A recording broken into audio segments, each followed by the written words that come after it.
everyone. Welcome back into another edition of Prime Sports World. I'm your coach, your host, David On Point. Right there is Mr. TJ Hopkins. And thank you very much for joining us here at Prime Sports World as we bring you Mock Draft 2.0, where we go through all 30 picks in the first round and pick who we think the teams are going to take at those various spots. Thank you very much for checking us out. If you're looking for consistent content on Facebook, Twitter, Twitch, YouTube, Prime Sports World is a pretty good place to hang out. We go live every day, basically, 6 or 7 times a week, bringing the most up-to-date content. Also, if you wanted to join us on a show, I just added that StreamYard link into all of the places. So if you want to join us on one of the shows and talk a little bit of NBA basketball, talk the draft, more than welcome to do so. But remember, as we talk about in every show, please keep your comments PG, as we do not want to get in trouble with the powers that be. Thank you all, 107 people watching this show right now. We very much appreciate it. It is the most we've ever had at one time watching us at any one time. So we very much appreciate it. Please, I just want to give a shout out. I want to give a shout out to our international fan base that is really, really tuned in right now. They're really tuned in. I really appreciate you guys. We really appreciate you guys. Yeah, please like, share, and subscribe to the podcast on all the places that you may be watching it. Gentlemen, before we get into it, real quick, just our thoughts and prayers out to the family of Tony Saragusa, passed away today. I hate to start on something like this, but, we'll just get it out of the way. Thoughts and prayers to his family and friends. Tragically passed away. He was only 55 years old. He had been in poor health. He had been off TV for a few years, off Fox. So just thoughts out to his family. No more needs to be said. Yep. So let's get into the draft. So before we get into our actual mock draft, so what do you think is the most interesting aspect of this year's draft, as opposed to like any of the other previous years, if there is anything? This has a very old school feel to it when you consider that the first 2 picks are 7-footers. Like, it's giving me very 80s vibes. Like, when you think about it, like, I think about the 84 draft, right? Like, that's the Michael Jordan draft. You know who went first in that draft? Yeah, it's Calvin Simpson, right? Or Ralph Sampson? No. Yeah. Ralph Sampson. That was Hakeem Olajuwon. Hakeem Olajuwon went first. Sam Bowie went second, and Jordan went third. Yeah, you're right. Yeah. You're right about that. Yeah, I think the Clyde the Glide draft is where Ralph Sampson went first or something. So, like, you got this draft with Jabari Smith, 7-footer, Chet Holmgren, 7-footer, right? And then fill in the blanks with, the rest of the pieces.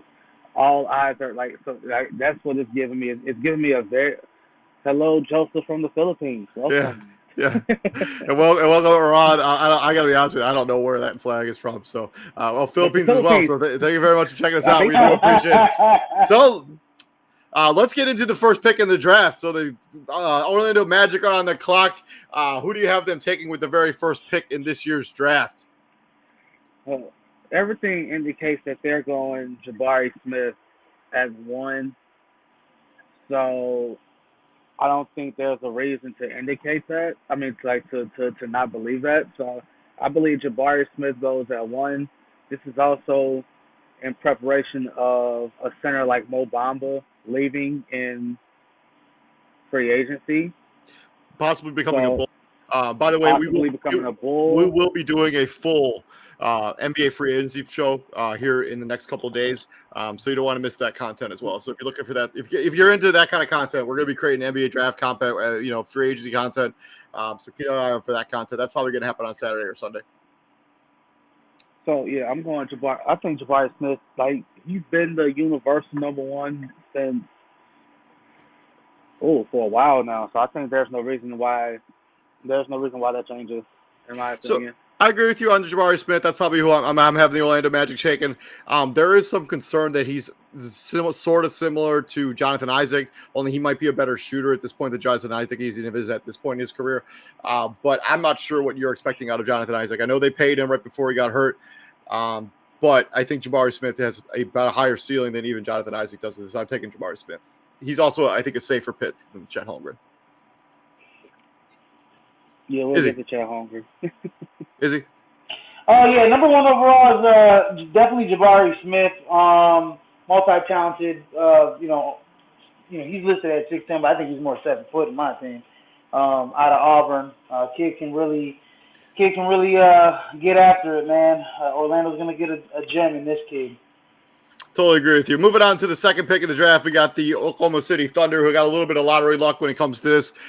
Their pick, who do you have them taking? I'm going to go first. I'm having taken Chet Holmgren, the center out of Gonzaga, 7'2", with I think it was like a 7'6" wingspan. The guy can shoot the three. He might be the best defensive big in the draft potentially. Should average probably. His comp is a Porzingis. If he becomes the player that Porzingis was, it's a good pick here too for Oklahoma City Thunder. So Chet Holmgren. Yeah, I think he has his camp have even gone so far as to shout out from Qatar. Wow. Yeah. Wow. Yeah. That was insane. Chet Holmgren has even. Only takes one time, boys. Fact. He and his camp have even gone as far as like to not go to other teams and send teams his medical info. Right? Like he's like, I'm not working out for you. I'm not working out for you. I'm not working out for you. And it's probably because like, he doesn't expect him to go past 2. this pick right here. I guess that's where he goes. If he doesn't go 1, he's for sure going number 2. And it's, I get it, like, I think about that Deion Sanders joke when he was, I think it was it Detroit? Detroit gave him a playbook, and he was like, what am I going to need this for? It's like, oh, that's the case we pick you. When are y'all picking? And Detroit told Deion where they were picking. He was like, I'm not going to need that. I'm not going to be on the board by the time y'all get on the board. So Chet Holmgren at 2 to Oklahoma City makes a lot of sense. He fits the need. Obviously, you were hoping, what's his name? Pokashevsky would develop into a little bit more, but I also think Pokashevsky is they both severely undersized to be a center. For sure. Like, I don't even think Chet Holmgren 200 pounds, man. No, he's not. He's for sure not. Yeah. Izzy, who do you got them taking at the second overall pick? The second overall pick, man, I got Chet Holmgren. Him, SGA, and Godley. Who's the kid they drafted? Australian kid they drafted last year. Josh Giddey, baby. Josh Giddey, baby. Josh Giddey. Him, Josh Giddey, and SGA, man. That's going to be a formidable trio for the future. I love it in Oklahoma City. Let's go Thunder, man. Totally. Got some big Kai Soto fans in there. Moving on to the Houston Rockets. They have the third pick. And Izzy, who do you have the Rockets taking with the third pick in this year's draft? With the third overall pick, the Houston Rockets select Paolo Banchero. There should be no surprise here. They already have their 2 backcourt playmakers in KPJ and Jalen Green. So Paolo Banchero is probably next to Keegan Murray, probably the most NBA ready prospect in the draft, in my opinion. And should be one of the front runners for Rookie of the Year. Probably, I'm going to say right now he's going to be the Rookie of the Year next year. So Rod Swaquan, I just saw your comment here on the show. The NBA draft is tomorrow. I think it starts at 8:00 Central Time or 7:30. Yeah, the NBA draft is tomorrow. Yeah, the NBA draft is tomorrow. It comes at you fast. I totally agree with you. The Rockets I don't know. Philippine, it might be like tomorrow morning. Yeah, maybe. I don't know. The Rockets are in one of the best positions in this draft. They get to pick whoever falls to them at 3. So, like, if Chet Holmgren falls to them at 3, that's what they take. If Jabari Smith somehow falls to them at 3, that's what they take. But it will be Paolo Banchero, at least in my mock draft. Yeah, this guy is going to be a scorer. He's got some issues on the defensive side of the ball, but I think he'll get in. He's in great shape. I mean, he's 6'10", 250. Like, the guy's ready to score in the NBA today. I think he'll be a 20-point scorer out of the gate. Look for him to for sure compete for Rookie of the Year. The one thing that you really have to be concerned with about Banchero is that what like, I forgot what happened to him, but like every game he played for Duke, he lost like 7 pounds Yeah, I saw every that. game. So and I'm Yeah, like, geez. he has some condition where So he I'm like, like gets all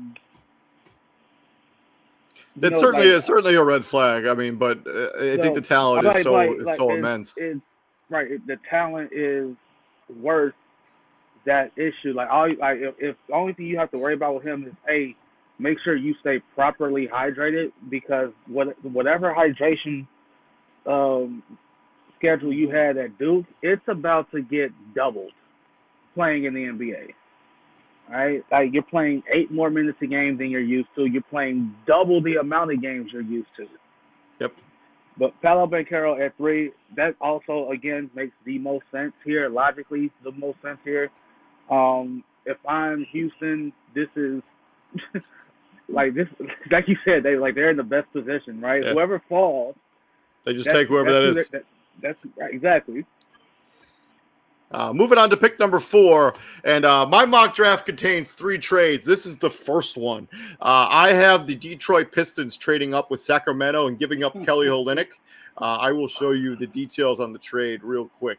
And I have Detroit trading up to number 4 and taking Jaden Ivey to pair him with Cade Cunningham. Yeah, so here we take a look at the trade real quick. This is what it looks like.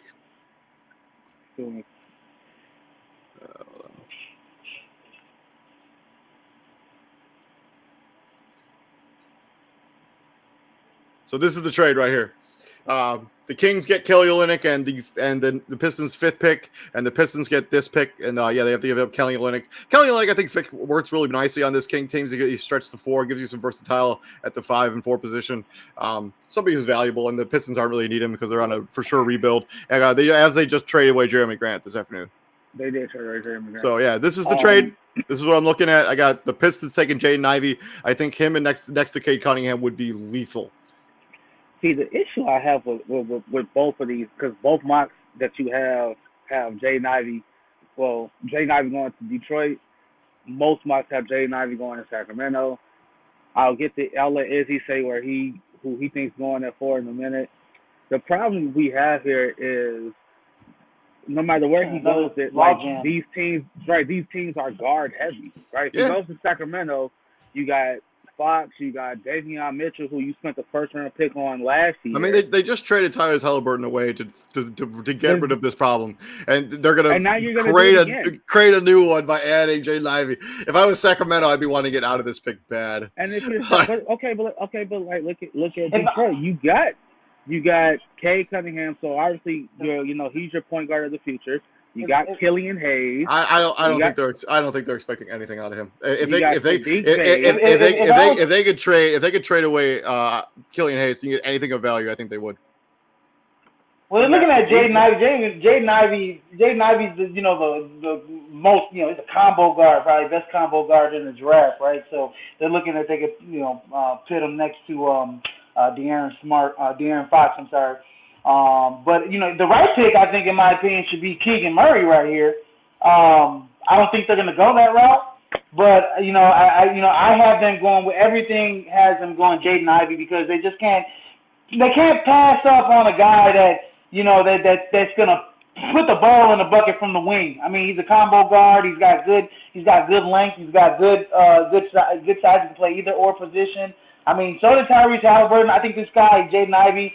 I've seen a lot of him at Purdue, as did TJ, and he can put the ball in the back. He can put the ball in baskets better than Tyrese Halliburton. So I think they value that more. But Keegan Murray, I mean, is the right pick here, and you put him next to Domantas Sabonis. So that's me if I was Sacramento. But I'm going Jaden Ivey. I like that better than Jaden Ivey the whole time. Like David brought it up. Me too. Yeah. You literally just got out of this situation, and now you're gonna do it again. Like, what are you gonna do? Play Ivy at the 3? Jaden Ivey is by far the 4th best player in this draft, though. Like he has upside. His upside is. And I am not disagreeing with none of that. I swear to God, I'm not. It's like, but this is why Sacramento is where they are. Like you're constantly like, don't you get tired of being in the lottery?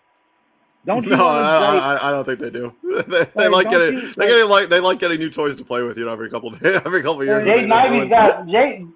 got Jaden Ivey's like a mixture. In my opinion, Jaden Ivey's like a mixture of like Gilbert Arenas and Dwayne Wade a little bit. In my That's a good. I opinion, think just that's the a way good he can get to the comparison. hole and then. It's a great comparison. now, So David, you know, it's can't pass up on that. It's great. Now, David, it's great that you brought the trade into the scenario, but instead of Detroit, look for Indiana, look Yep, for Washington, I the think Knicks. if Sacramento can get anything worthwhile for Hell, this, even Atlanta could try to trade some pieces to yeah, get that pick. because Right? I I think if like John Collins is something that they could look to. If the Kings want John Collins, they could have John Collins for this pick. I like Jaden Ivey in any other place but Indiana and Detroit. Moving on to the next pick, we got the Detroit Pistons on the clock. In my scenario, it's the Sacramento Kings. And in my scenario, I have them taking Dyson Daniels, the small forward shooting guard out of the G League.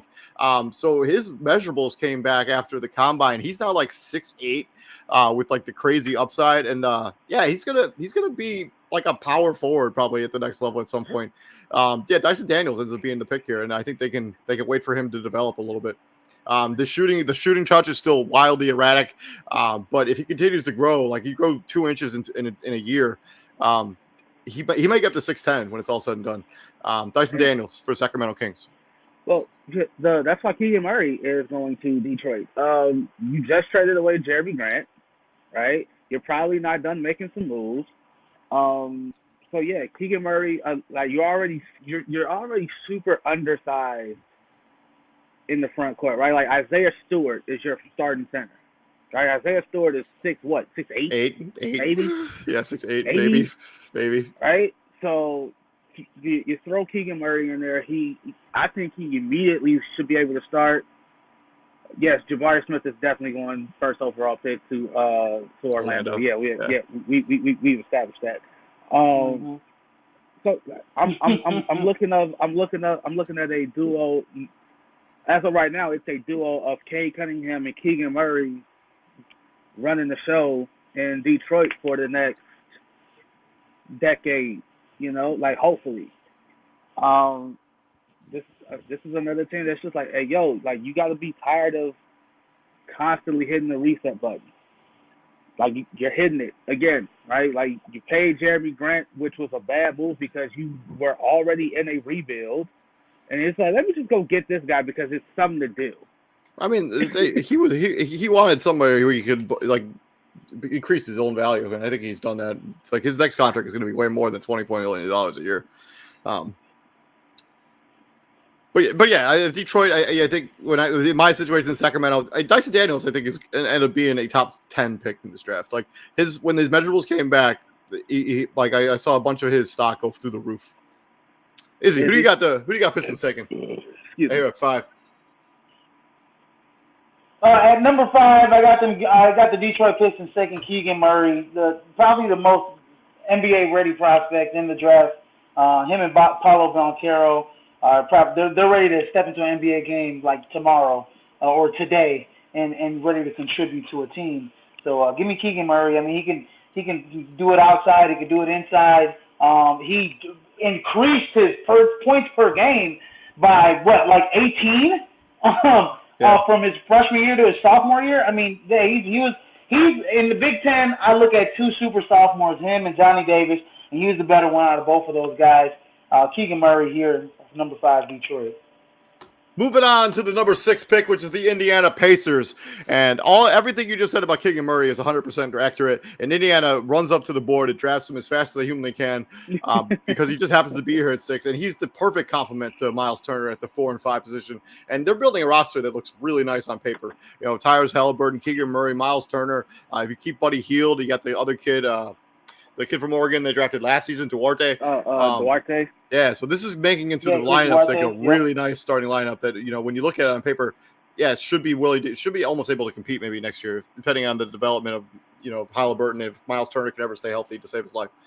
Keegan Murray to the Pacers at 6. That would be a steal. That would be an absolute steal for the Pacers at 6. 6, right? Okay.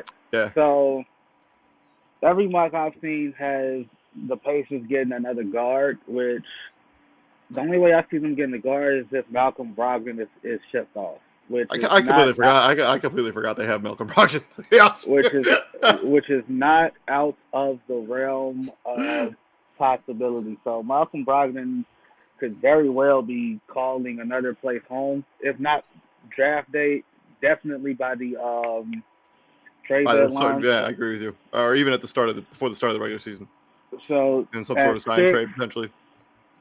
At 6, I can see Benedict Mathurin. Matherin. Six. It's Matherin, man. It's Matherin. Yes, it's Matherin. My bad. Benedict Mathurin going to Indy out of Arizona, the guard out of Arizona. Another combo dude, 6'3", 6'4", shooting guard, small forward, can play the wing. Yeah. So you're starting out there with Halliburton at the 1. Maybe Brogdon at the 2. I don't know Brogdon. Buddy Hield, or Buddy Hield. Put Chris Duarte at the 2. Benedict Mathurin. I like. This is number 6, Indiana, right? Correct. Yeah.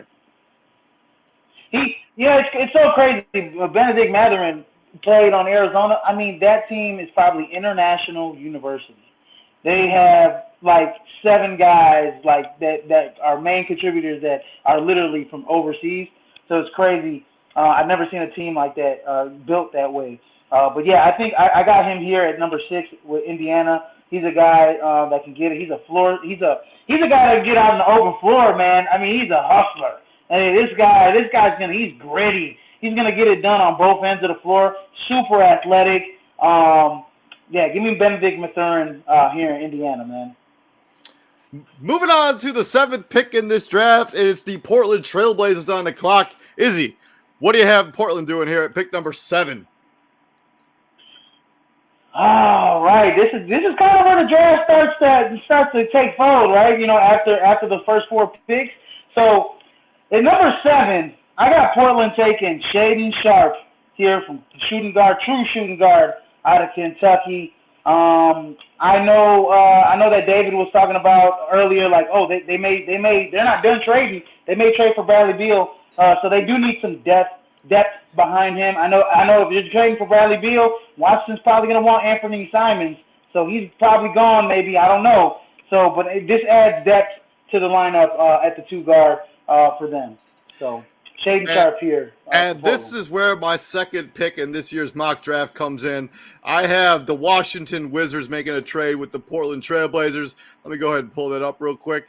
Here is the deal. Bradley Beal becomes a Portland Trailblazer in a sign and trade deal. When Bradley Beal becomes a Portland Trailblazer, Anthony Simons, Nasir Little, and this pick goes to the Washington Wizards. And with the Wizards take Shaedon Sharpe, guarded out of Kentucky, has really high upside. Did not play a single game for the Kentucky Wildcats in college, but he was able to reclassify and able to enter this draft without playing in college game. He has all the intangibles you look for in a high-flying guard who can play either combo guard. He can play the small forward a little bit. He's 6'6", he can play all over the court. Shaedon Sharpe becomes a Washington Wizard, and Bradley Beal finds himself in Portland along with Jeremy Grant. That was something I did not know about when I made this mock draft and when I proposed this trade, which makes the Nasir Little kind of expendable for sure. Bradley Beal, Damian Lillard, Jeremy Grant, that is a playoff team in the Western Conference for sure. Thoughts? Cool. Well, we also thought that Bradley Beal was going to opt out of that $36 Well, million. he's got till the June 29th to make that decision. No, it was reported that he already opted out, and he responded to that on Twitter saying, "What? Like, I did?" So again, until something happens with Bradley Beal, I'm not even gonna address it. This move would be something, wouldn't it? Like, yeah. Dame, yeah, him, Jeremy Grant. Like, what's likely to happen, and more, and they can bring back Yusuf Nurkic back, who's a free agent. What's more likely to happen and more realistic is Dame, somebody like OG Anunoby and Okay. Jeremy Grant. I think they'll be completely booked on cap. They will not be able to bring in OG Anunoby without like some kind of sign and trade facilitating that. Well, yeah, I'm saying instead of Bradley Beal being traded to them, OG Oh, Anunoby is I traded got you. Yeah, maybe, I don't know. I still think that would be a pretty nice get too if that was Yeah, I know OG But Anunoby is apparently not super happy with his role in Toronto right now. So I don't understand what he thought. Like, what do you mean he's not? Like, bro, you're number 2. yeah, Yeah, he's probably number 3 now. I mean, Fred VanVleet's still there. But who do you have them taking? Who do you have Portland going with with this But pick? anyway, the I got Dyson Daniels falling to them at 7. That's nice. He I don't know also if that's really falling. if it's true. Well, yeah, I get what you're saying. Like if it's true that he grew 2 inches while prepping for. I don't know if that's like just to help his stock raise or whatever. I don't know, but that's I don't know. that's what people are saying. Like he's 6'8" now. Like 6'8" now. Like I don't know how true that is. But yeah, like we're starting to see. This is year 3 of the G League Ignite program. We're definitely starting to see the fruition of it. I feel like these guys should obviously get more top 5 draft consideration, considering that they are playing against current and former pros trying to get back to the NBA level. So there's a higher level of basketball that they're exposed to that a Chet Holmgren and these other guys aren't getting at the college level. So yeah, give me Dyson Daniels at 7 to Portland. Moving on to the number 8 pick, we got the New Orleans Pelicans on the clock. As you remember, this pick is part of the original Anthony Davis trade. So this pick would have been the Lakers, but now it is the New Orleans Pelicans pick. And I have the New Orleans Pelicans taking Benedict Mathurin, the guard of Arizona. Both of you guys have this guy already gone, but he'd be the perfect complement to CJ McCollum. If they're going to play CJ McCollum at their point guard full time, Benedict Mathurin will be a perfect complement to CJ McCollum. The guy can score. He's a 3-level scorer. He can take it to the basket. He can create his own shot. He can also be on the pull-up, shoot 3-point shot or 2. Benedict Mathurin, I think, would be a really nice addition to the Pelicans. That's cool. Jeremy, at number 8, I got New Orleans actually taking Dyson Daniels. Oh, whew. Go ahead. No, go ahead. Yeah. Number 8, I got New Orleans taking. Yeah, number 8, I got New Orleans taking Dyson Daniels out of the G League, first G League player off the board in this year's draft. He can play either shooting guard or small forward. Perfect complement. I mean, he's going to give them depth. I don't know if he starts. I doubt he starts next year. But yeah, give me Dyson Daniels out of the G League here. And for me, Jeremy Sochan, the power forward out of Baylor. This just makes too much sense for me. With the unpredictableness that is Zion Williamson now. Zion, I'll give him credit. It was great. Like he's getting ready for his second signature shooter drop. And during the promo picks, he looks like he's shedded about 20 to 30 pounds. He looks true. He looks in great shape. But the fact that you still have to worry about the injury. Like his injury history, you have to be prepared for that. So, yeah, Jeremy Sochan, power forward, Baylor, you go to the Big Easy. Moving on now, we got the San Antonio Spurs on the clock. And because the San Antonio Spurs love to pick international players, they take Kai Soto. No, I'm kidding. They don't take Kai Soto. But maybe we'll get him in the first round somewhere. I'll shout out to our Philippine friends watching the show. We do appreciate it. But because the Spurs are taking Kai Soto. They are taking Jeremy Sochan, the power forward out of Baylor. The Spurs have 1 million guards. They don't need to add any more guards to this team. But what they do need is a legit power forward to kind of try to fill in the shoes left by LaMarcus Aldridge, Tim Duncan. Jeremy Sochan will be the latest guy to try to do that. Jeremy Sochan will be a San Antonio Spur. I don't hate that. But because, they have 1 million guards on their team, but none of those guards not named DeJounte Murray are really really worth a grain of salt. So that being said, Shaden Sharp is going to San Antonio. I think he can. I think he can easily come in and get that starting 2 spot. Like I'm not sold on what's his name, any of those guys. I'm literally not sold on any Lonnie of those guys. Walker. Lonnie Walkers of the world, Devin Vassell's of the world, or literally anybody else I got on the roster. None of them are worthwhile. They have not. It's just not. So yeah, Shaden Sharp to San Antonio at 9.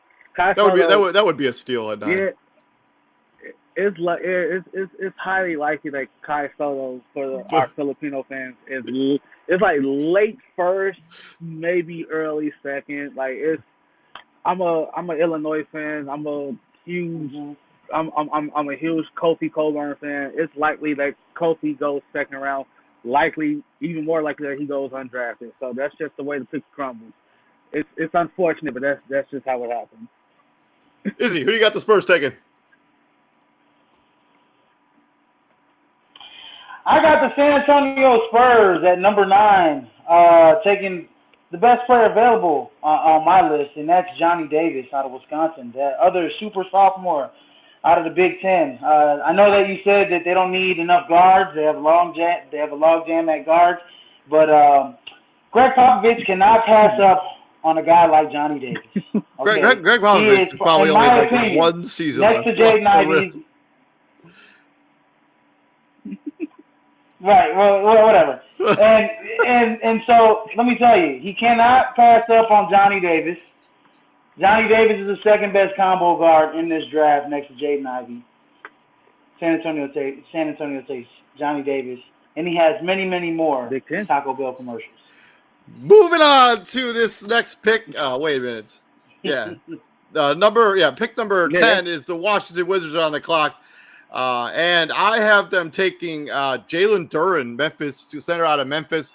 In this scenario, Thomas Bryant will not be re-signed. The Wizards are on a full-failed rebuild. Come out of this draft with Shaden Sharp and Jalen Duren, center out of Memphis. Love it. You guys got a freak wingspan. He might be the best defensive player in this draft. Second best defensive player. Ooh. And that's that's the third center off the board. Yeah. I don't hate that. But it ain't gonna be the last. the dude's got like a 7'3", like a crazy 7'3" wingspan or 7'6" wingspan. Like it's just wild. Because of the this is an unpredictability factor playing in here. A lot of mocks have Johnny Davis going to Washington at 10. He's either going to be teammates with Bradley Beal, or he's going to be looked at as the Bradley Beal replacement, and that's unfair to put that responsibility on him, right? Like he's 20 years old, if that. Johnny Davis. I will agree with you on one thing, David. Washington really does need to go full scale rebuild. It needs to happen, which is I'm surprised why Bradley Beal hasn't been moved already. It's not like they excuse me. It's not like they haven't had the opportunity to do so. Yeah. Right? Like so yeah, they need to go full scale rebuild. Like it has to happen. So Johnny Davis at 10. Izzy.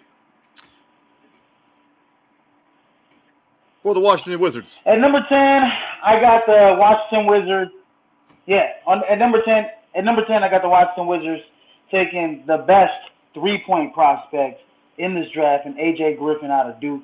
The kid lit it up, over 40% from threes, and he's he'll be a perfect fit in DC. And what team wouldn't want to use a guy that's that size, can play defense and can shoot the three like that? Give me AJ Griffin. Shout out to Adrian Griffin. Yeah. Big Griff, his son, getting drafted in the top 10. Guys, we're getting old. Moving on to the New York Knicks, and this is where I have my final trade of this year's mock draft. Let me ask you, who's trading with them? Oh my goodness. Who's trading with the Knicks? Yeah, who do you think it is? You mean to tell me somebody wants to do business with James Dolan? Who do you think it is? Who's trading with the Knicks? Who's trading with the Knicks? Thank you, Izzy. Somebody wants to do business with James Dolan? Come on, take a guess. Take a guess. Okay, tell me this: is it one team or two? One. So one One team. Two. Yep. I'm going. Oh, Come on, just say a team, man. Say a team name. I was gonna say the Heat, but I can't see. It's not that, the Heat. It's not the Heat. Is it? Not the Heat. Who do you think Dang. it is? Who do you think this trade is involving? Or people in the comment section, who do you think's in the trade?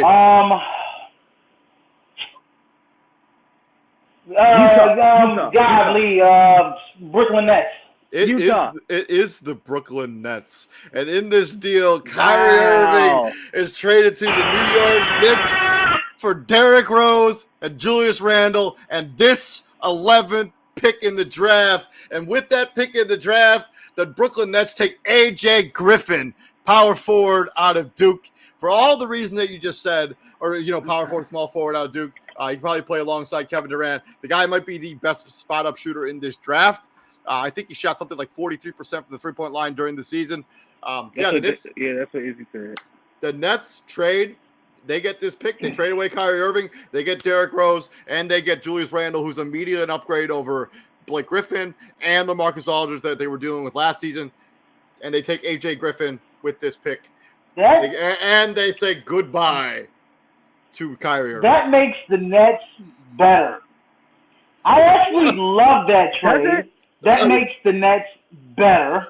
First of all, does it? I think it does. I think it makes the Nets better. I mean, if Derrick Rose, okay, hold on. If Derrick Rose can be healthy, and I think he was healthy down the stretch. It's like, okay, we're not winning anything. We're not gonna bring him back.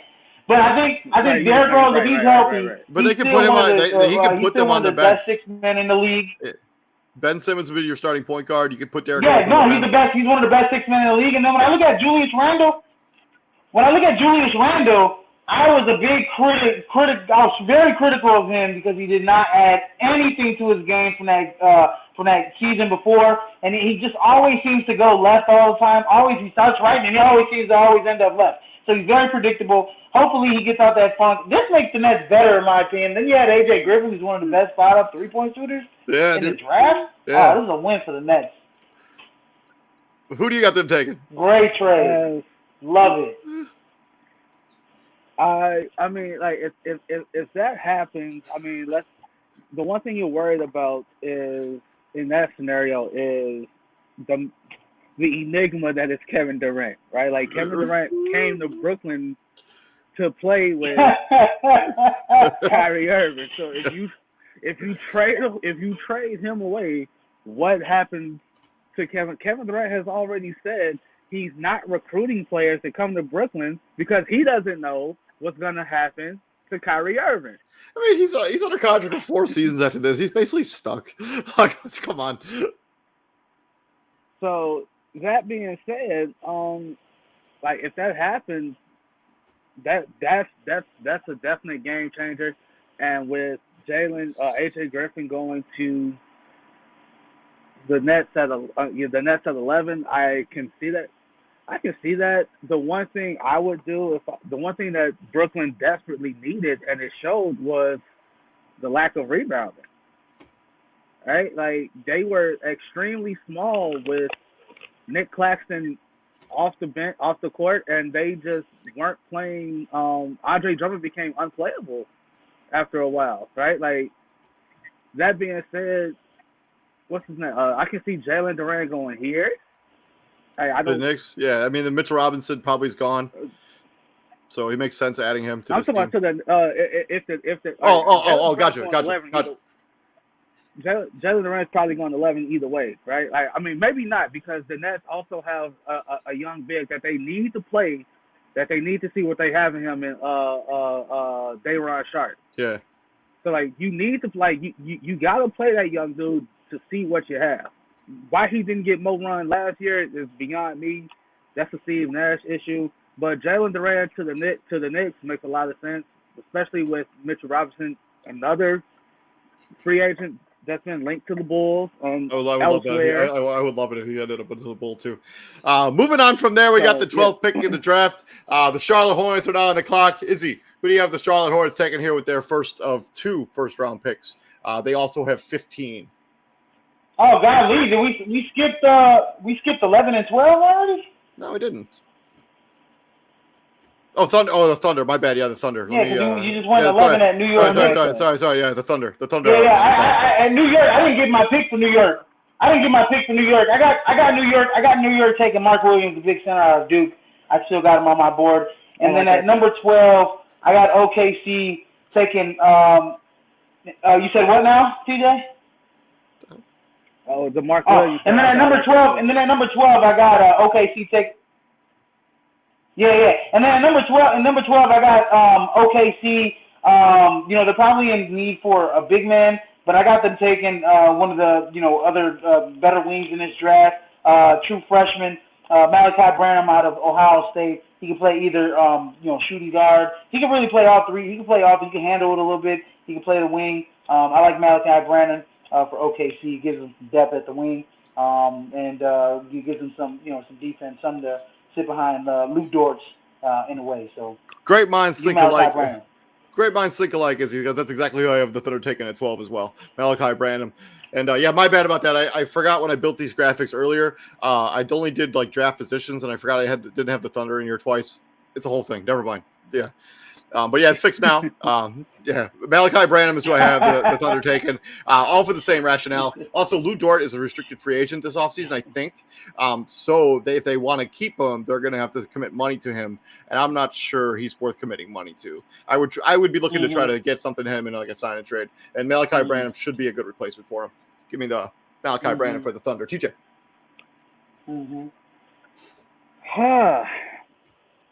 The rebuild is in full effect here. The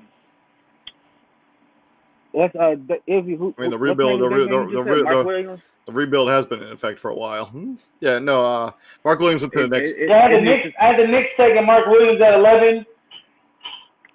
Well, Mark Williams going. Malachi Branham at number 12 for OKC.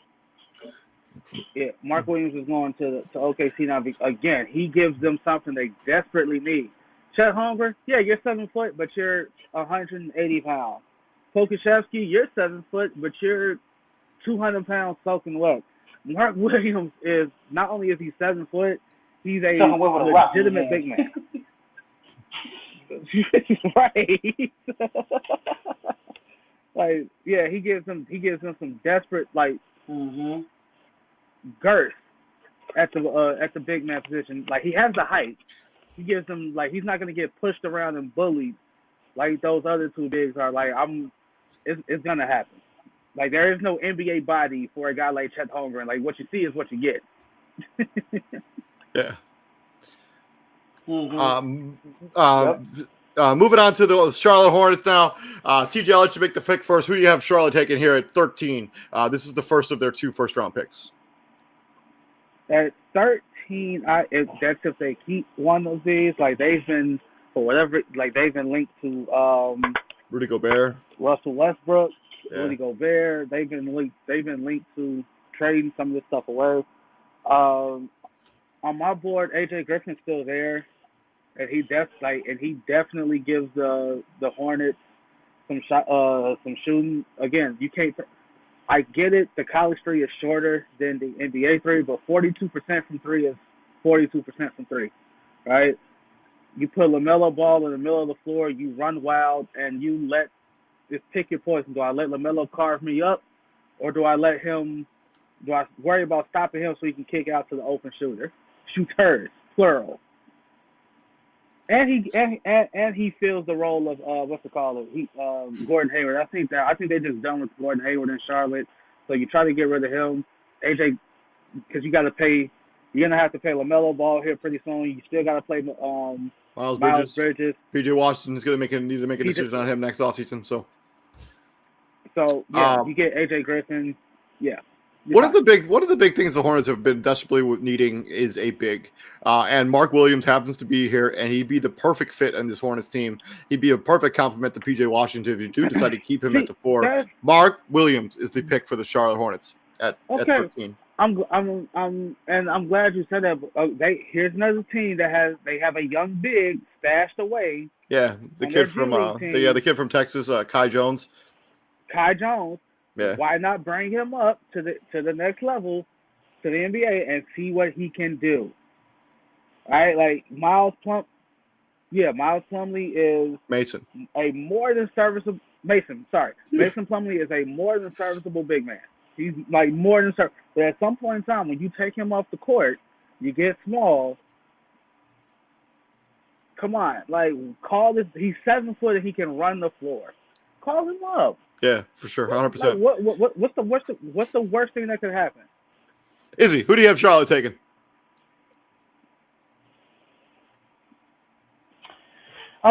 With the number 13 pick, I got Charlotte taking a big man here.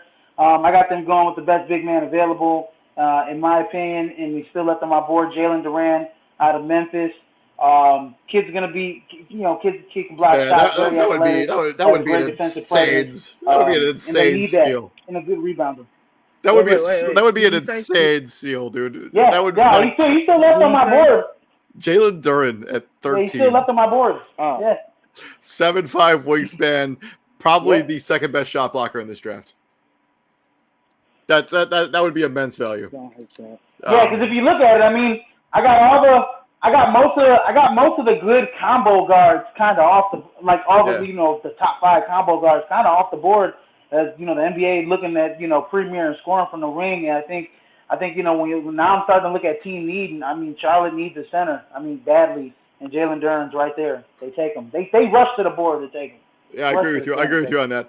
Moving on to pick number 14 is the Cleveland Cavaliers. And I want to give a shout out to the. Go ahead. Oh, go ahead. No, go ahead. Oh, I want to give a shout out to our viewers from the Philippines. I know they want us to pick Kai Soto. They're kind of disappointed, but Kai Soto. I'm gonna shed some light on Kai Soto before we get to this pick. And real bright player, 20 years old, playing out of the NBL, 7'3", can athletic, can block shots, can shoot the 3. My thing about Kai Soto is that when I watch tape on him, he's not physical enough for the next level at the NBA level. So, he may get undrafted, but he still may have a chance at making a roster. So, you guys stay tuned for Kai Soto, but he's not getting picked in the first round of my NBA mock draft. And sorry about that, guys. And not getting drafted is not the end of the world. Like that's not the end all be all as we've seen. But at 14, who do you have the Cleveland Cavaliers taking, David? This is 14. So the Cleveland Cavaliers, I have them taking, they run up to the board and get this guy too. For some reason, he's still on the board just because the way the rest of my draft is shooken up. Johnny Davis ends up being the pick for the Cleveland Cavaliers, who's still here at 14. Probably Colin Sexton's probably gone. Ricky Rubio is still coming back from that ACL tear. Not to mention they traded him away for Rondo, which that didn't really work out at all. Johnny Davis would be a perfect complementary guard to what they have already in Darius Garland. You could either put Johnny Davis on the bench and have him be your backup point guard. There's a lot of things you could do with a Johnny Davis, including start him at the 2. Johnny Davis ends up being a Cleveland Cavalier and gives you a much-needed scoring punch at the 2 position. Even though they do have Karis LeVert, they need another guy. So Karis LeVert starts. So, yeah, there's that. They might move him to 3. I don't know. I think with the addition of Karis LeVert, they might revert back to a more traditional starting 5. Go ahead. Yeah. Go ahead, Izzy. At number 14, I got the Cleveland Cavaliers taking small forward. You can play either 3 or the 4. Tari Eason out of LSU, another athletic kid that's a wing player. He's going to be a defensive guy for that team.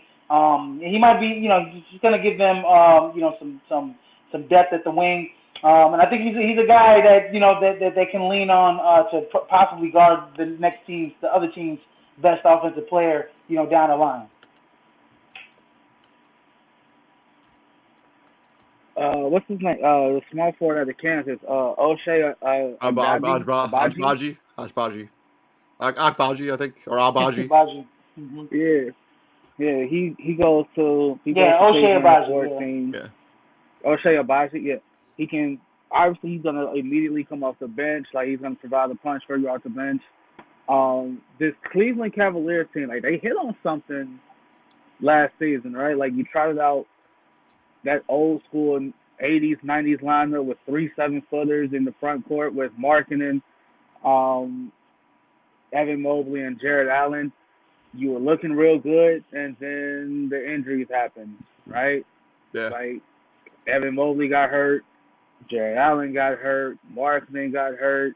You traded, like David said, you traded for Rondo, trying to provide some stability to that young team because at this point all they know is go, go, go, go, go. Man, Ricky Rubio's Rubio's having his best season of his career, and then he got hurt. Mm-hmm. Like that's what it boils down to. Yeah. Mm-hmm. You traded for Karis, but before the injuries happened, you traded for Karis LeVert, and it's like, oh, they are going for this thing. Like they are trying to make some things happen. So now you have to figure out: do you stick with the 3 7-footers in the starting lineup, or do you revert back to the I think 100% 100% go back to the 7-foot. Like that lineup gave people fits. Like if it was working, I wouldn't shy away from it. I'd go back to it for sure. Like me personally, I would. That's what I would start. Oh wow, why is his name escaping me right now? Darius, I would go Garland, LeVert at the 2, Markkinen, Mobley, Allen. I'm trying that out there. Good luck. I agree with you 100%. Moving on to pick number 15.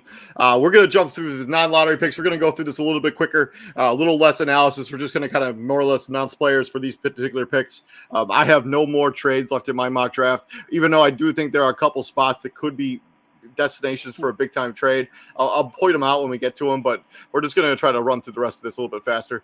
So 15 is the Charlotte Hornets on the clock. Izzy, who do you got them taking here at 15? Their second of 2 first-round picks. I got Charlie taking Jeremy Shoshan. He's still available on my board out of Baylor, power forward out of Baylor. I have the Hornets taking Agbaji, O'Shea. I'm just going to call him O'Shea, okay? They're taking O'Shea. O'Shea Abaji. This guy gives the team the real flexibility because he is a senior. If they do decide to let Miles Bridges walk or be involved in some sort of sign trade, Achi could replace him his productivity out of that spot. O'Shea, yeah. TJ. 15. I can. What's his name? Tariq Eason. They get some more size in the front court. To the Atlanta Hawks at 16. This is a prime location for a trade. John Collins' name has been tossed around in a bunch of different trade rumors. Apparently, he's not particularly happy with his role, and they're not particularly happy with him. But who do you guys have them taking with the 16th overall pick if they do keep it? TJ. Well, this is what you paid the guy. So Walker Kessler, shot blocker out of Auburn. Right, like if you trade. What's his name? If you're trying to trade John Collins away, Clint Capella is what he is. Yeah, get Walker Kessler. He can provide some serious size for you off the bench and some definite spell minutes for Clint Capella. Another roller to the basket for Trae Young to toss a lob to. Izzy. Best shot blocker in college basketball. At number 16, the Atlanta Hawks beat my Chicago Bulls to this guy. O'Shea Abaji still left on the board. He is NBA ready. He can play an NBA game right now and probably give you 15 a game. 22 years old, senior. I love this kid. I love this kid's game. If I want to look at him and I want to compare him to somebody, Jimmy Butler, in my opinion. I got the There you Atlanta go. Hawks. One of the last things this Atlanta Hawks team needs to do is add another young piece to this. So I think they're going to take the kid out of France, Ousmane Dang. I don't expect him to come over for at least a couple more seasons. So let him develop over in France and then come over in a couple years. He's a small forward. He does particular area of need, with Dino Gallinari's contract come off the books, and so he could be extremely valuable later. But I think they try You to talking get somebody. about Ousmane the Dang. kid from New Zealand? No, yeah, I don't know. He's playing. Yeah, Ousmane Jang. He's playing in the NBL. That's the first NBL player taken off the board for you, David. Yeah, he's from New Zealand. I don't know if he's fast over there in the NBL. I think. Yeah. I don't know if he's playing for the New Zealand Breakers, but he's out of France. But I think he's originally right away. Yeah, from the NBL. I do not think he will. So I think he'll at least be 1 year or two before he comes over. It'll be very similar to how most international prospects are. Moving on from then, we got the Houston Rockets on the clock. TJ, who do you have Houston taking with 17? I think I wouldn't call it a reach, but I think they go back into the G League and they give Jaden Hardy be a backup spot, get that backup spot but be a backup to Jalen Green or KPJ, so Jaden Hardy. I look at the way the Rockets are building their team. I think they got a point guard. I think they got a shooting guard. I think they got a center and the kid from Turkey that he took last year. I'd have them taking Tariq Eason, 6'8", combo forward out of LSU. Can play a little bit of small forward, play a little bit of power forward. It's pretty talented. It gives you some real versatility when it comes to their lineups. 7'3" wingspan. Yeah. 7'3" wingspan is the SEC six-man of the year. Can really play defense. Tari Eason, he's not the best scorer, but he can turn. He's not the most proficient shooter, but he can turn into a 3-and-D guy. Who do you have them taking? No. For my pick, number 17, Houston. Houston. I got Houston taking Blake Wesley out of Notre Dame. I know that you said they don't need enough point guards or shooting guards, but man, golly, man, you can't have enough guys that can handle the basketball, that can play in the pick and roll, that are combo guards, that can play the 1 and the 2. He gives them some good versatility off the bench behind Jalen Green and KPJ. Give me Blake Wesley for Notre Dame. At 18, we have our Chicago Bulls on the clock, and one of the number one needs for the Chicago Bulls was center shot blocking. I have them taking the best center shot blocker in this draft. It is none other than Walker Kessler. Kessler. He is 7 foot. I think he's got like a 7'5" wingspan. The guy should be immediately translating to a shot blocking big at the next level, and should give them some real schemes that they can use on the other side. It would give them better defensive. Also, it could be, it could prevent, a terrible Rudy Gobert trade, because I don't think that would be a good decision at all. Walker Kessler for the Bulls. So that's where I was going. That's where I was going, David. The Chicago Bulls aren't going to take Walker Kessler because they are going to try. I really, really, truly believe that they are going to make a Rudy Gobert trade, and they're not going to need a center. I'm going to be sad, but it's okay. And then at number 18, I got them taking the next best, I think, wing player at that stage. They wanted O'Shea. He's gone. Now they go get Jalen Williams out of Santa Clara, 3-year starter, a 3-year guy out of college, combo guard, another combo guard, but he's a bucket. I like Jalen Williams for Chicago. They need a bucket. They need Kobe White was very inconsistent last year. This is the guy to pair up next to Io off the bench, Jalen Williams. There's 2 Jalen Williams. The first one. Yeah, I think he may be the first player ever drafted out of Santa Clara. Steve Nash. Okay. Well, I think Steve Nash. Yeah. TJ, who do you have the Bulls taking? As much as I would love Walker Kessler to fall to the Bulls at 18, it's still highly likely that it could happen that way. But on my board, he's gone. And this kid is still here. Malachi Branham out of Ohio State. He's not asked to be a starter. He's going to be asked to come off that bench and provide a scoring punch, right? That Kobe White inconsistently failed to do. Right? Kobe White has already been linked to. This is your time here is done. right? If it's not done now, It's getting close. it's close. It's getting pretty goddamn close. And then at 19, yeah. sorry, go ahead. No, go ahead. And at 19, we got the Minnesota Timberwolves on the clock. I have the Minnesota Timberwolves taking Ty Washington Jr. Just gives them another guy they could play at point guard position. I saw it as a D'Angelo Russell, didn't have much there. So look for Ty Washington Jr. to be their backup point guard for the Minnesota Timberwolves. This guy had top 10 buzz at one point. He's kind of dropped because of how poor Kentucky's season went, especially in the tournament. So Ty Washington Jr. ends up being a Timberwolf. Mm-hmm. Go ahead, Izzy. Yeah, at number 19, actually had Minnesota taking the upside of Ousmane Dieng out of France via the NBL, and I don't think he will be stashed. He will not be stashed because he went to the NBL via their Next Stars program in vie of trying to be in the NBA. So Ousmane Dieng does come over, in my opinion. And Ousmane Dieng had a bad first. I know we're supposed to run through this, but he finished the season, averaging 13 points per game, better than what everybody's talking about. Kai Soto, he averaged only 7 in the NBA. I'm sorry, I got to take that jab at you guys. And then so Ousmane Dieng does come over. He can play 1 through 4. The kid can handle the ball for his size. Ousmane Dieng for Minnesota.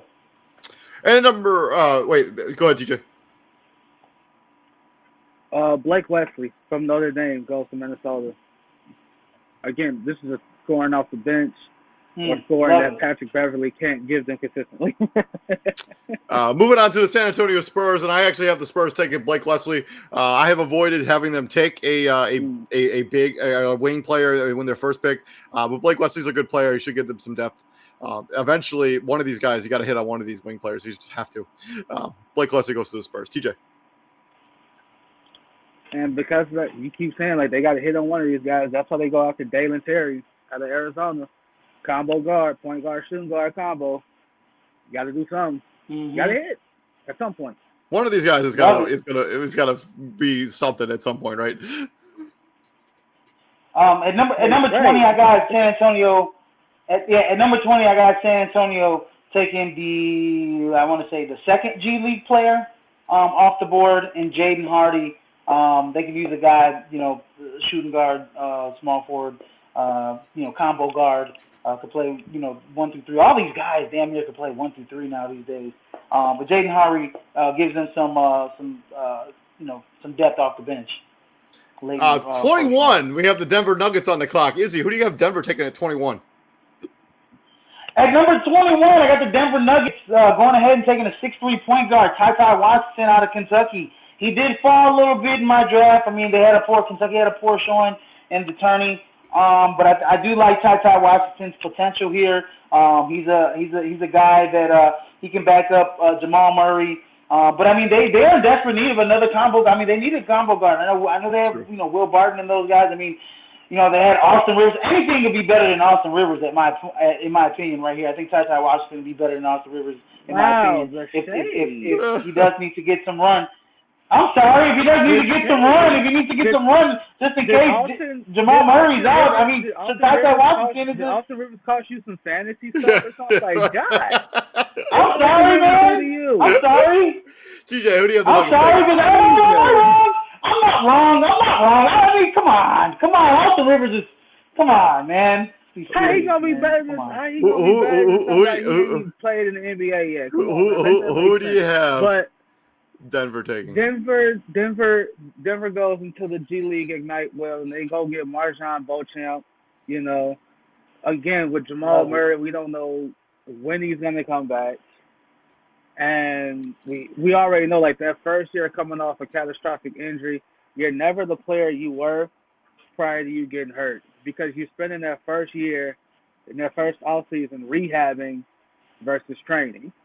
Right? And fans need to understand that there is a significant difference in rehabbing and training. Right? Bulls fans did it all the time with Derrick Rose. It's true. Right? You have to understand, including myself. I did that a lot. I did a lot of complaining. You did. So I don't actually think this guy is the 22nd best player in this year's draft, but this is just too much fun to have not happen. And I do not think this guy would have. I don't think this. No, no, it's not. No. But I don't think this guy's going to be here at 30 when they pick again. I'm taking Nikola Jovic from. Basically from the same place. And then you have Jovic and Jokic. Like, it's just too much fun to have that not happen. Serbia. Yeah, Serbia. He is a 6'10" small forward. He can score at all levels. He is the 27th ranked prospect by ESPN. So 21 wouldn't be that big of a jump for him. But I do think that funness factor has got to be something that people think about. That's why I'm going to mock that happening. And the dude can really shoot the basketball. To the Memphis. Yeah. And he's being kind of compared to Kristaps Porzingis in a way, but he won't be. He's a lesser talent than Kristaps Porzingis. So. Did you make this pick for Denver? Yeah, for Denver I took Ty Washington. Okay. Moving on from them, we got the Memphis Grizzlies on the clock. This pick is from the Utah Jazz as part of the Mike Conley trade. They're still getting stuff out of the Mike Conley trade. TJ, who do you have Memphis taking at the 22nd pick overall?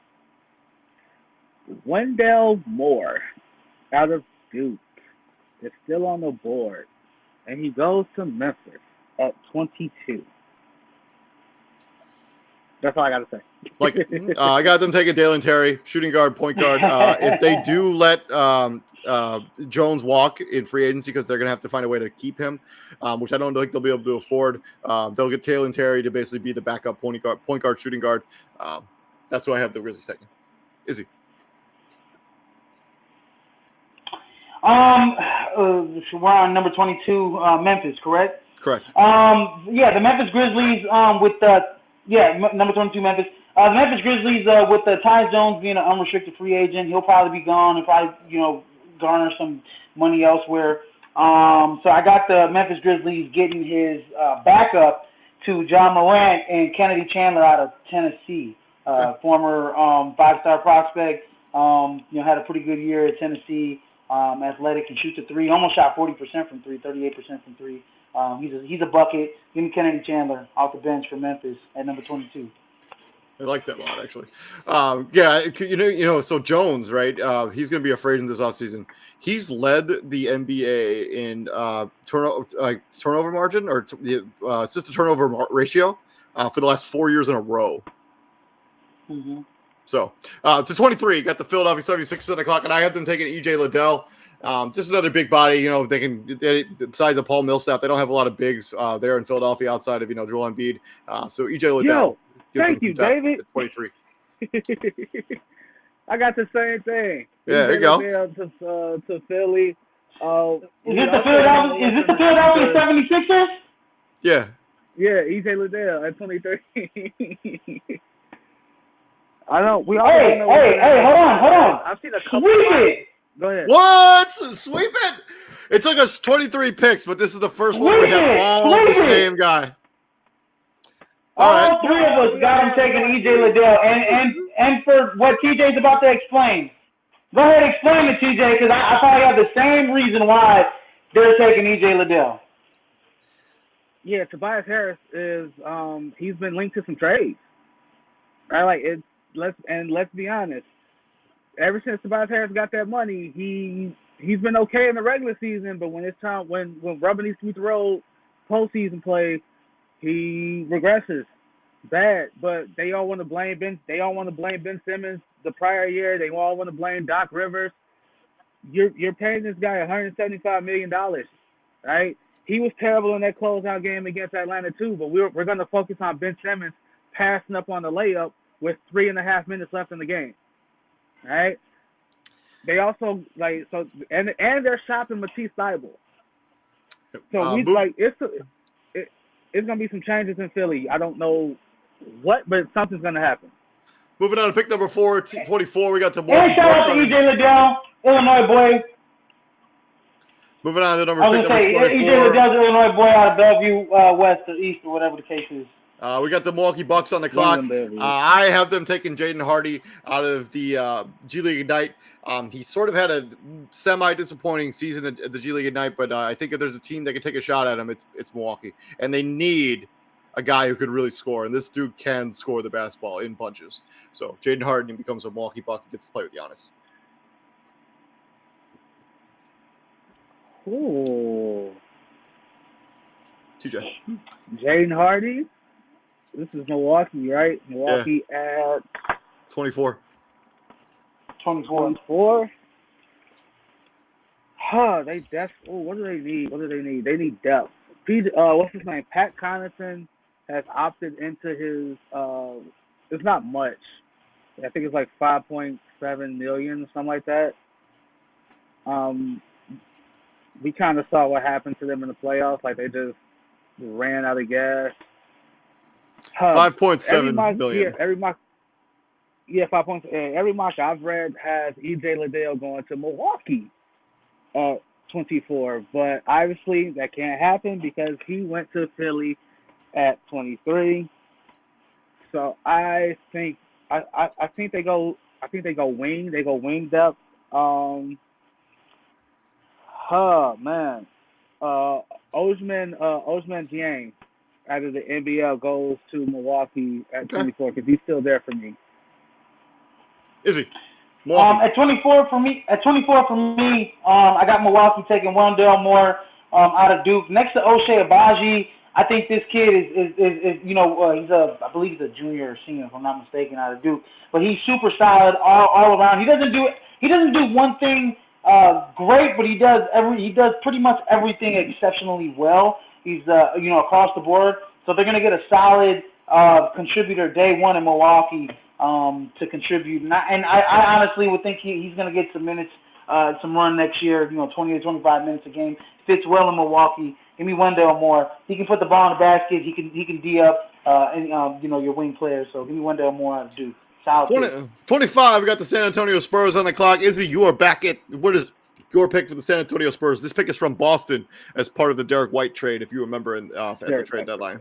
At number 25, I know you guys got this guy off the board probably. I still have him on my board just because I just think he's a defensive specialist. Walker Kessler out of Auburn, best shot blocker in college basketball. The Spurs definitely need a rim protector, a shot blocker, and Walker Kessler's there still on my board, and they rush up and go take him. TJ. At 25, right. I think Izzy's gonna like this one. Patrick Baldwin Jr. Man, you stole my guy. UW Milwaukee. I like that one. I like that kid. 6'10". He's a floor spacer. He can do a little bit of everything. Yeah, he should go back to college for one more season. But now that he's already gone through the process, I guess it's too far to go back. He may have had the worst scouting combine ever. Like, I don't care about that. Like his combine may have been the worst combine in the history of the combine. Like it was really that bad. Again, like I don't care about. He had like a 26-inch vertical leap. like that is okay. Well, we already know that his vertical is higher than that. The dude can really shoot. We don't really his decision to go to his decision to go to Milwaukee is still rather head scratching. I know his dad coached the team, but his dad got dismissed like right after the season. If I was him, I would have gone somewhere else. But yeah, I have Patrick Baldwin being a Spur too. And remember, guys, Patrick Baldwin was a McDonald's All-American. He was a 5-star prospect, and he was a top Milwaukee because of his father. He was a top 10 pick before the start of before the season started. He was a top 10 pick. Like he was on like every mock had him in the top 10. Mm-hmm. So I think getting him at 25 is a steal. 26 Dallas. TJ, go ahead. And I think that's gonna. I'm sorry. I think that's gonna stop the guys from going to the smaller schools, in my opinion. I mean, the top 5, the 5-star guys, they're gonna stop going to these smaller schools just because. I mean, look at what happened to Patrick Baldwin. Yeah. TJ, 26 Dallas Mavericks. I don't think that's gonna stop kids from going to smaller schools because smaller kids they want to play. Right? Do I want to go to a big school and waste time and ride the bench, or do I want to go to a smaller school? I know I'm gonna play for a fact that I'm going to play. But Dallas at Right. Look 26. at Khalil Whitney and what happened to him in Kentucky. I think Dallas at is it Dallas? Yeah, Dallas at 26. Wait, is it Dallas or Houston? It's Dallas. What do I have Houston on at there? 26. No, it's It's Dallas. Houston at 26. It's Houston at 26. So. You know what? I forgot about the Christian Wood trade. Yeah, so Dallas is technically making this pick, but it can't be traded until Houston until after the draft.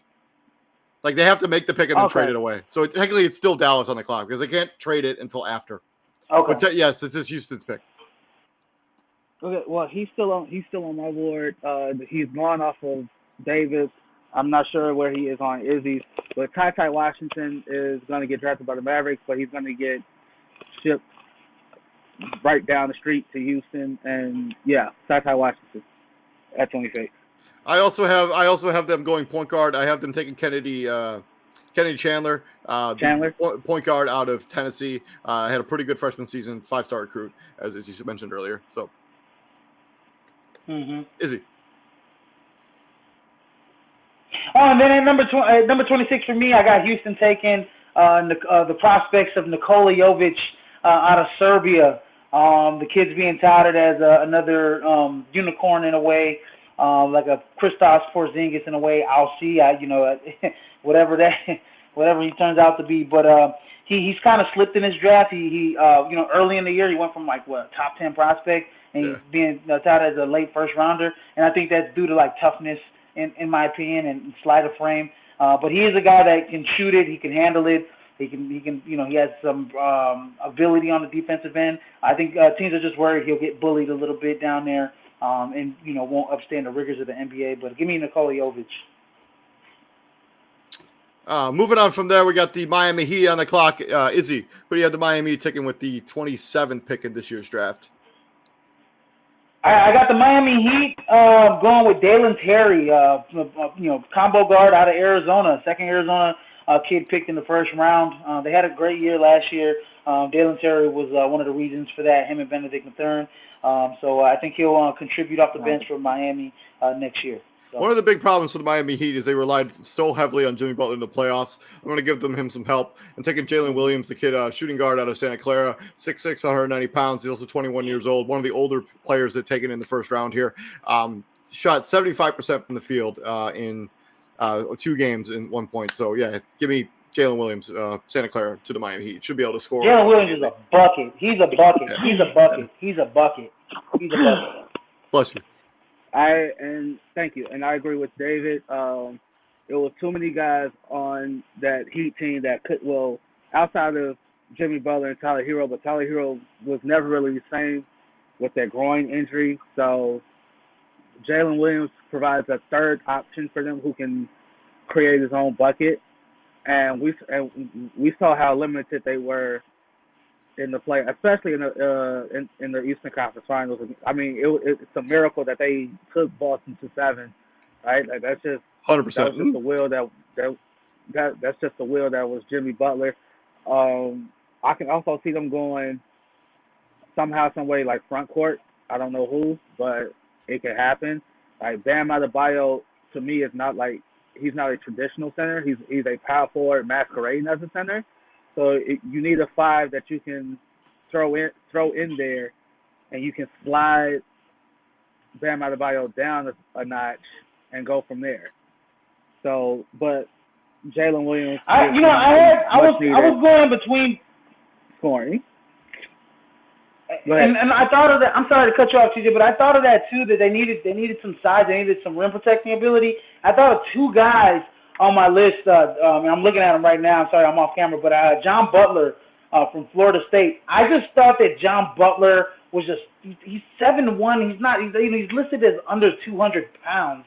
But I mean, he's uber athletic. He's a shot blocker. And then I thought of Jalen Williams out of Arkansas, who's 6'10", 235, who's not much of a shot blocker, but he can protect. I mean, he can protect the rim, but he's got a polished offensive game down low.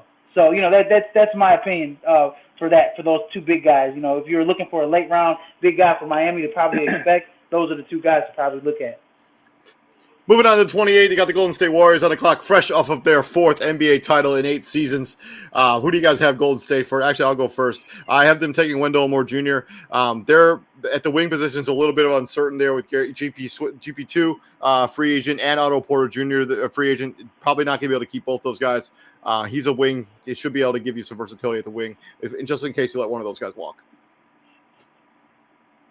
Which they will have to. They can't. I think that. I think. Or it also gives them ammunition they want to trade away Jordan Poole. No. They also can't. And this is where I talk about the two. Let walk is Kevon Looney. Go ahead. Yeah. Oh yeah. So he's another guy. He's either gonna get paid and they're gonna like worry about they might sign Kevon Looney to like a 2-year deal. He's gonna look to get paid. And because they want to see what James Wiseman is going to be like. If he doesn't end up panning out, then I think they'll extend Kevon Looney or somewhat. But they're going to have to make that decision. But I got they are going to have to make it, and it's a hard decision. And then so I do agree with you. I think they keep Gary Payton. They let Otto Porter walk. He's the older. And I think, they got those guys, Moses Moody and Kuminga, off the bench. This is pretty much just, a rookie to pick up their bags and be a shooter off the bench. Yeah, so give me Max Christie, another Illinois boy. I look at these kids, man. They went to other schools other than the U of I. Michigan State kid, freshman. There's actually 2 Illinois boys that are on Michigan State. But this is the true freshman that comes out of Michigan State, gets drafted in the first round. He can shoot it. He's got some length on him at 6'7". Max Christie at Golden State, number 28. TJ.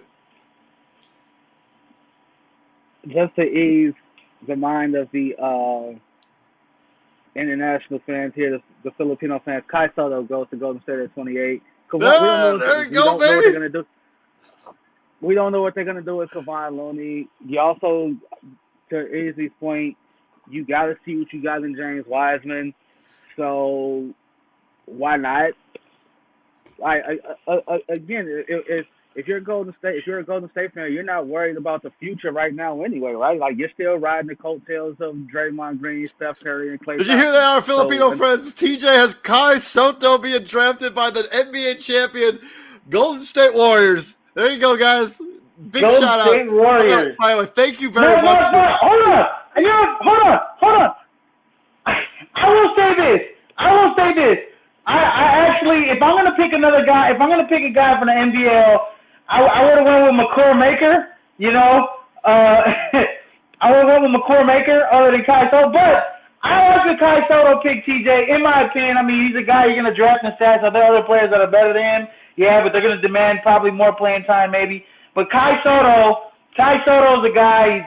He's long. He's 7'3". He's a mountain of a man. He's athletic.